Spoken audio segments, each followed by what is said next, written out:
We'll come on to item 7, Capital Programme Performance Report.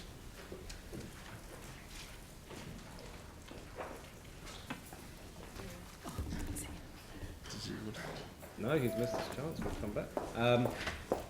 You're at the table, so carry on.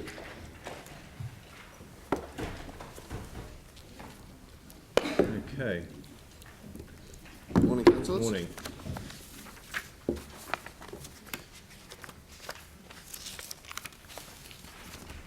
So I'll take the report as read.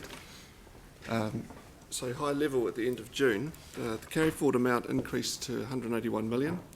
That was up from 170 million for May reporting. Third party payments contributed to 55 million of this carry forward, with little change in the key contributors to this, and that is listed in the report. Although Metro Sport carry forward did increase by 4 million to 14 million. Similarly, there was only small changes in the list of forecasted carry forwards for the key projects managed by Council. If we take a look at the year-end position, total spend landed where we predicted and reported in the previous month at 398 million. So based on year-end actuals and excluding third-party payments, delivery that was managed by Council was 76%. Third-party project delivery was 24%.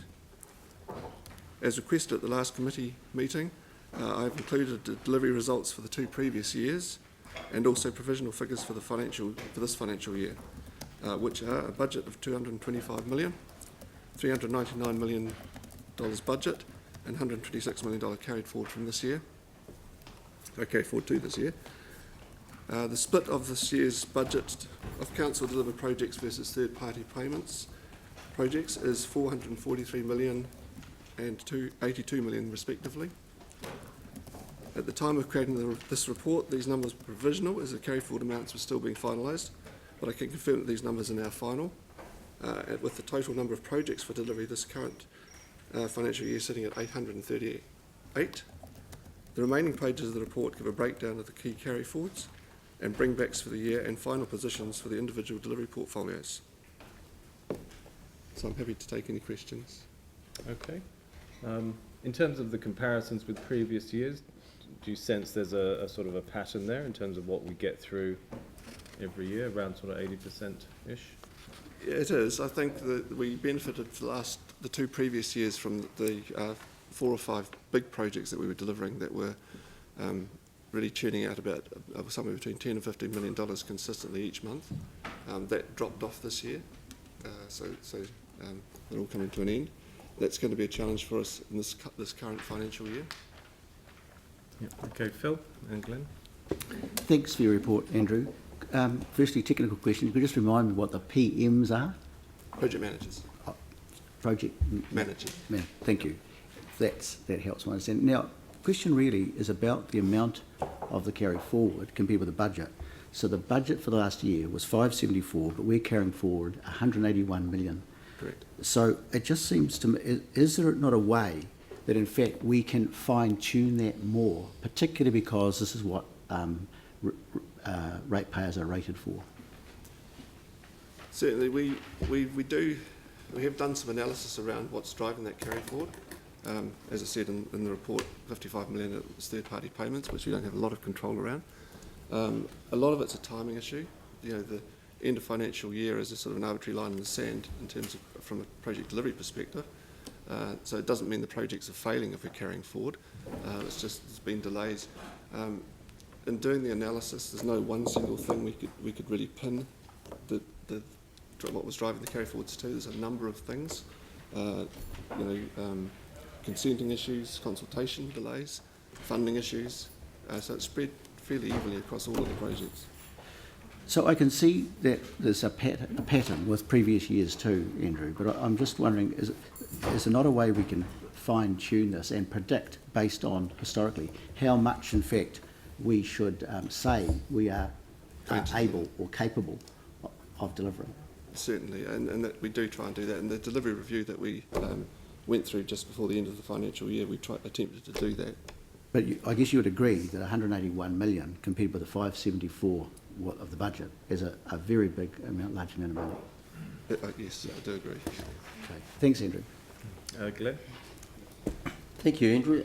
a similar kind of line over the financial years. Just looking at the actual spend in June this year exceeding the forecast, it's the amount it's exceeding it by. So it's about a third compared to the year before when there was a much greater spend, but a close forecast. So my question is, does not the June kind of excessive capital spend over and against the forecast, perhaps challenge the explanation that under delivery is the reason for underspend in previous months? So June, obviously, it's not just the end of the financial year, but when it comes to transport, it's a hard time. You can't necessarily do as much roading as you like. Yeah, June is the double month of spend, because the work that's completed in June is accrued from July, from an accounting perspective, back to back into June. If that makes sense. Does that answer your question? Or? Well, yeah. The question is it all just about timing in terms of delivery, though? Just given the amount of, it's about a third excess spend over budget. Is it all just to do with timing? Because that for me begs the question over why the other months have lagged, and then suddenly we get this spike in June. Yeah, it's yes, certainly. I mean, that double counting month obviously creates a huge spike. Obviously, a real focus on coming up to year end. Yeah.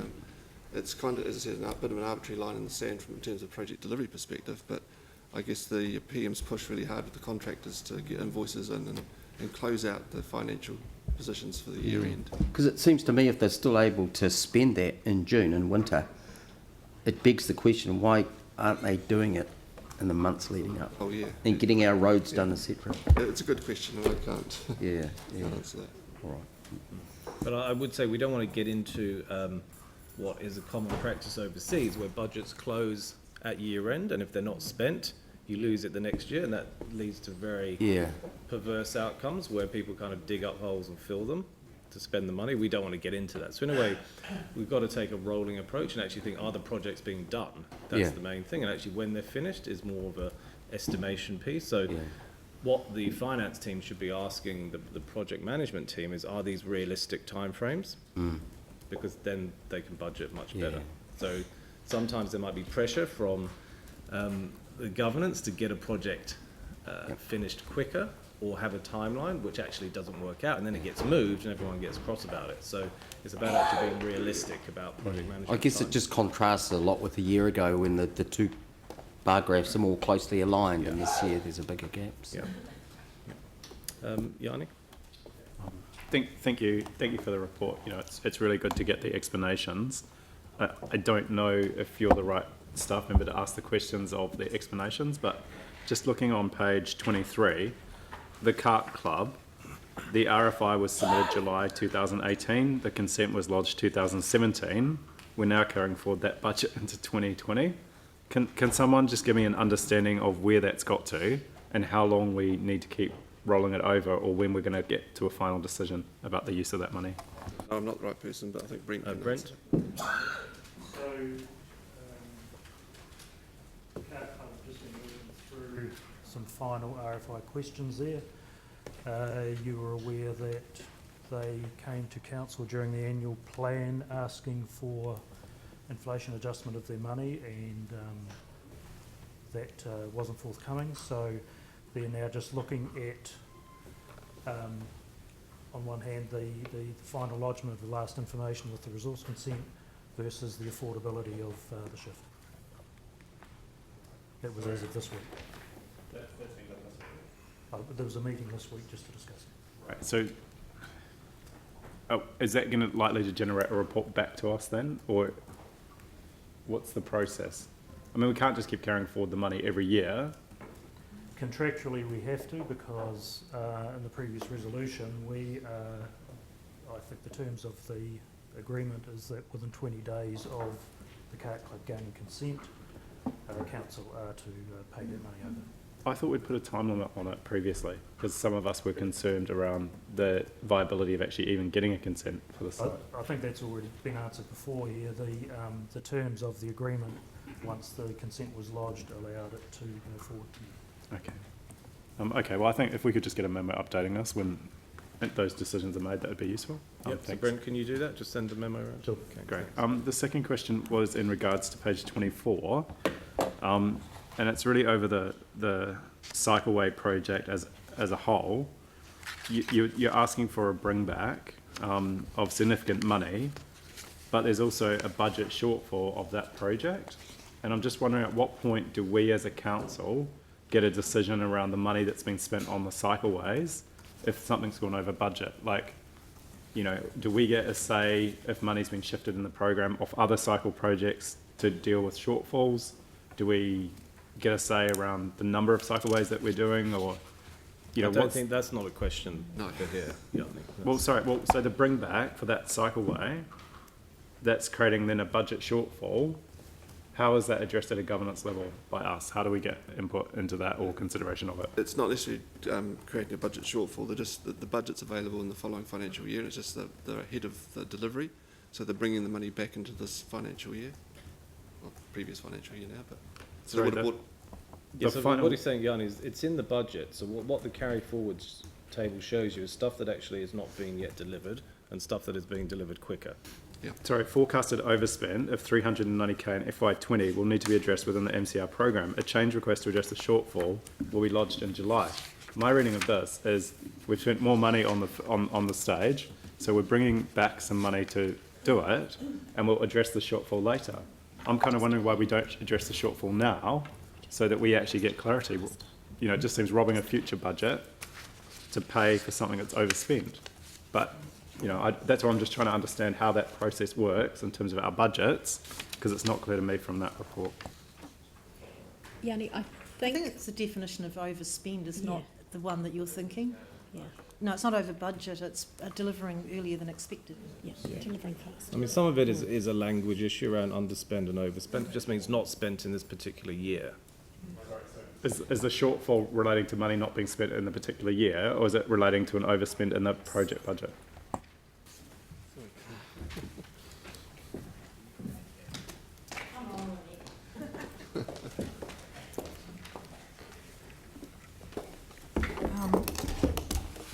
Yes. Thank you very much. That didn't answer the question. Yeah, it's apologies. Yes, it is. It is about the change request is about the shortfall. It's not over budget. The shortfall in the particular year, not over budget, is per the program of the works. Of the whole, so the So it is the change request is to say we want to use money from this year that we're in now to cover the costs from last year. We've delivered ahead of schedule. right, for this specific cycle Yep. program, we're not taking it off any of the other cycle No. program budgets. No, not to my knowledge, no. Okay, that's good. Yeah, maybe just the wording there is a little bit confusing. It's my apologies. Thanks for clarifying I'll pass that on to the project managers to check their wording. Andrew? Thank you. My questions really follow on from the type of questions that Phil was asking earlier. With a 181 million net carry forward position, obviously all of that carries forward to somewhere. Am I right in thinking that most of it carries forward into the current FY20 financial year? we carried forward 126 million of that into this current financial year. The Yeah. balance is out in future years. Indeed. With Okay, that- so with that base- 126 million, the implications of bringing that work, or those payments, depending which way you look at it, into this financial year, where we've already got a $525 million capital program to deliver as well, presumably all of which at the beginning of the year we're forecasting to deliver, we're not forecasting deliberate carry forwards. The capability of delivering 525 plus 126 prior to June 30, 2020, what does that look like, or does it require some rationalisation, as in planning not to deliver some of those projects that we were originally planning to deliver in FY20? So just to clarify, 525 is the total of the budget plus the carry forward. Okay. So that the deliverability review that we did last month, I think it was, that was to address exactly what you're talking about, to make sure that we can have a better attempt at making the whole program deliverable for this financial year. It'll still be a challenge, there's no question about that. 82 million of that budget is still third-party payments or third-party delivered projects, so a little bit out of our control in that respect, but obviously very sharp focus at the moment on what we're delivering. So within that 525 total, there isn't an identified need for rationalisation at this time? Not as I understand it. I mean, we're always looking each month at how the program's progressing and tracking, but at this stage. So at this stage, we're planning to deliver everything that we confirmed in the annual plan and everything that's carried forward into the FY20 year. It's certainly the plan. Thank you. Okay, any other questions? Okay, thank you very much, Andrew. Do I have a mover to receive the report? Moved Andrew, seconded Jamie. Any discussion? Phil? Through you, Ref, I think I do have some concerns about how we as a council manage all of this. Like even looking for at the next annual plan, the 525 plus, I think it's the carry forward from previously. What is the likelihood, councillors, of this actually being delivered and us not being in the same position, or the council not being in the same position next year?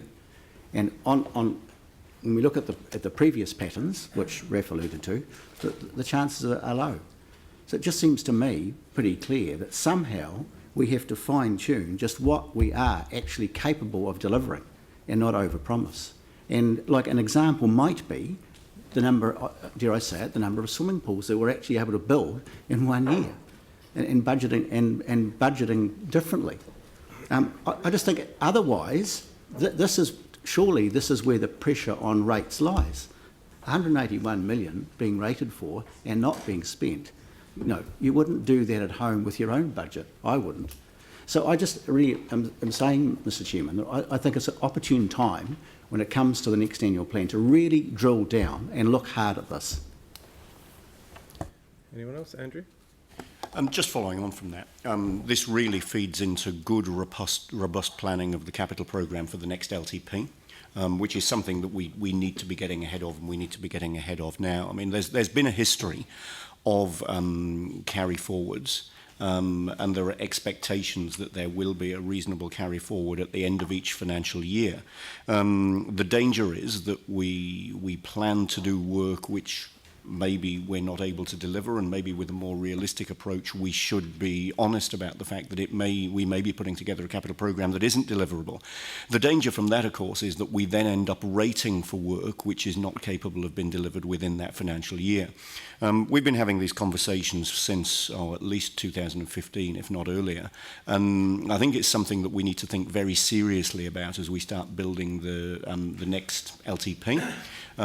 This certainly is something that we'll need to keep a very close eye on over this FY20 financial year, because if we did end up with a sizable carry forward or planning a sizable carry forward at the end of FY20, I think that should really set some alarm bells ringing that we need to approach the next LTP and the capital programme quite differently. So, yeah, there are certainly some things here that maybe aren't alarm bells ringing as yet, but they're bells that we're keeping an eye on to see whether they start ringing. Realising that some of these things are around timing of payments and third-party actions rather than things that we're directly in control of. But at the same time, the danger, particularly when we've got such a strong focus on the rates that we're charging our communities, the danger is that we end up rating for work that we're not actually capable of delivering. Really comes back to the point that's made every annual plan and long-term plan. Our capital programme needs to be both affordable and deliverable. Thanks, Andrew. Sarah? Just because swimming pools have been raised. Funnily enough, it's been really clear in my time on council that every annual plan and the long-term plan, the biggest impact on rates is operational expenditure. It's not capital expenditure, and it's certainly not capital projects that are under $30 million. It's the large capital projects such as the stadium, such as the huge amount of capital we're going to need to spend on our reticulation system that will impact our rates the most. It's adding up the whole pile of smaller operational expenditure, such as the nearly $700,000 we spend a year on helping private property owners maintain their heritage buildings. that add up to the hit on our rates. And when it comes to community wellbeing, community connectedness, the money that we put in, the capital money that we put over 30 years, multi-generational spending, to connect our communities in community facilities such as pools and community centres is really well spent. Glenn? Yeah, thank you. You will have seen from my questioning earlier that my concern lies around bringing the two bar graphs closer together. So in the previous year, at times they were closer, particularly at that year end in June last year. So I'm concerned, given that we've suddenly had a big spike in spend in the month previous, June, I don't want us to become a bit like the tradie that promises a lot and doesn't turn up and do the work. So we've got all this forecast work and then it's not delivered, and then suddenly in a winter month it is. And how far does timing go as a reason for that? So, where do the squeezes have to come on? Is it, through the contracts, or where is it? And how much influence can we have to ensure that stuff is actually done? Otherwise the community knows, they come to expect in June, suddenly, roads are getting done because contractors or whatever are suddenly realising they've got to use up the spend. So, we really have to take a lead in this. Anyone else? Okay, well, I mean, there's some good points there. I mean, a couple of things to think about. One is the budgeting process. So I think councils have to take a much more line-by-line approach, looking at projects, starting with the biggest and going down to the lowest, and really interrogating the timescale of those projects. And one way to get more understanding about that is looking at the closeout reports we're getting. So the closeout reports we've been doing now, 6 to 12 months, and we choose very different projects so we can start to get an understanding of how each project proceeds. And it's not just the budgets, it's actually the whole thing from planning to setting dates. When did you think it was going to start? When did it actually start? When did you think it was going to finish? When did it actually finish? So we've done enough of these now that I'm going to produce a template for closeout reports, because everyone seems to deliver slightly different ones. And I think the more focus we get on what comes out the back end, the easier it will be planning the front end. So it's linking those two things up together. But it's obviously an important piece of work, and I think it's something councillors should be focused on in the future. So anyway, we had a mover. Did we have a mover? We did. Okay, so I'll put that motion. All in favour say aye. Aye. Aye. Again.